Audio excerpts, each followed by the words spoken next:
2 times a week. Let's go! Every single week, this group of senior sergeants twist, lift, pull, and push heavy things up, down, and over. This is an explosive exercise. Having a great time. In order to push themselves into top shape for the front lines. Because if they don't, they're a casualty, in essence. The idea is to get you in various stages today of pain, suffering, and agony. That's why Sergeant Major John Troxell, who leads all of this training at Joint Base Lewis McChord, tells me it's part of his and the Army's new plan to trim the fat. They have to have that requisite fitness level so they don't let the man or woman down on their left or right in the worst kind of conditions in combat. For the last decade, war in Iraq and Afghanistan took the Army's focus away from fitness. The Pentagon estimates every year they pay $1 billion on obesity-related health issues for soldiers and their families. But soon that's going to change for most senior soldiers. I just turned 49 Monday. I don't think there's too many of my buddies doing this.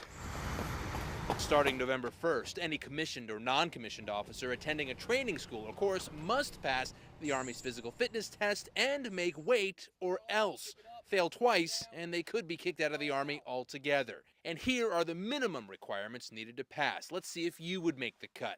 For soldiers aged 32 to 36, the fitness test requires men to do 36 push-ups in a minute, women 15. Both have to do 42 sit-ups in a minute, while men have to run 2 miles in just under 18 minutes, women under 22 minutes. And the average man, who's 5 feet 9 inches tall, must weigh 184 pounds or less. Women who are 5'4", 149 pounds or less. If you don't think it's difficult, watch this movement right here where 200 pounds higher, up and over. Oh, okay, that's one, and I'm pretty tired. Try doing that straight for 1 minute, and then move on to 25 other circuits. Then try 25 other workouts like it, wearing a mask that simulates the altitude at 9,000 feet up. About 3 times more difficult. It's tough stuff, but at the finish line, these men and women are dedicated to trimming down their troops. The Army is facing some major cuts in the next 5 years. They say they'll have to trim some 80,000 troops by then. They also say they'll trim the fattest first. Luke Ducey, Como 4 News.